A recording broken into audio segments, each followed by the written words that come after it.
कहते हैं अगर दुनिया में कुछ अच्छा कर गुजरने का जज्बा हो तो सामने कितनी भी रोड़े हों इसका असर किसी पर नहीं पड़ता। बस ऐसे कामों को करने के लिए दिल से जज्बे की ज़रूरत ही काफ़ी होती है।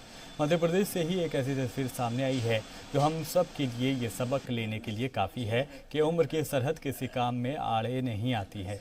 खरगोन जिले के बड़वाह की रहने वाली फातिमा बेगम 101 साल की हो गई हैं, मगर ये उम्र उनकी इबादत में कभी बाधा नहीं बनी, बल्कि हर साल ये और ज़्यादा हौसले और जज्बे के साथ अपनी मजहबी फ़राइज़ को अंजाम दे रही हैं। जी हाँ, फातिमा बेगम की उम्र 101 साल की हो गई है, मगर आज भी वो रमज़ान के पूरे रोज़े रख रही हैं। और इतना ही नहीं, मुसलसल 78 सालों से फातिमा बेगम ऐसे ही रोज़े रखकर अल्लाह की इबादत में मसरूफ़ हैं। इस उम्र में भी उन्हें रमज़ान के रोज़े रखना हमेशा याद रहता है। रोज़े में सुबह सहरी में वो सिर्फ चाय पीती हैं और एक पान खाती हैं। इफ्तार सिर्फ फल और शरबत से होता है।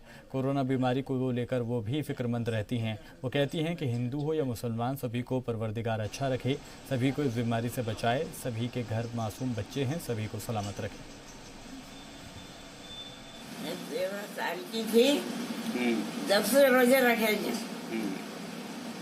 जब से लेके अब तक मैं पूरे महीने के रोजे रखती हूँ और अल्लाह इस बीमारी से पीछा छुड़ाए। अल्लाह ये बीमारी को कहीं भी दफे कर दे, जैसे आइए ना वही दफे कर दे। आपकी उम्र कितनी है? मेरी उम्र 101 साल।